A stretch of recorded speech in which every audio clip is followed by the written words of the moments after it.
আসসালামু আলাইকুম। আমরা কি করি যখন বাসায় ইন্টেরিয়র প্ল্যানিং করি বা ইন্টেরিয়র ডিজাইন নিয়ে যখন ডিজাইনারকে হায়ার করি তখন আসলে আমাদের বাজেট নিয়ে আলোচনাটা করি না। সো এটা হচ্ছে টোটালটাই একটা ভুল কনসেপ্ট।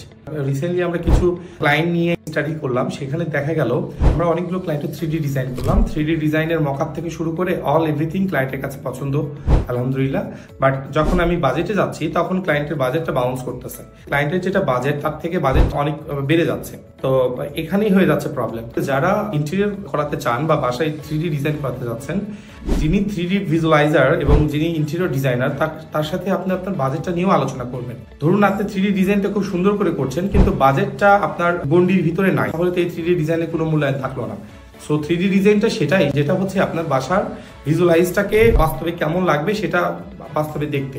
আর আমার বাজেট কম কিন্তু আমি যখন 3D ডিজাইনে যাচ্ছি তখন আসলে এখানে কনফ্লিক্টটা লেগে যাচ্ছে। তো করণীয়টা কি? আপনি যখন বাসায় একজন প্রফেশনাল ইন্টেরিয়র ডিজাইনারকে হায়ার করবেন তখন তাকে আপনার বাজেট সম্পর্কেও ধারণা দিবেন।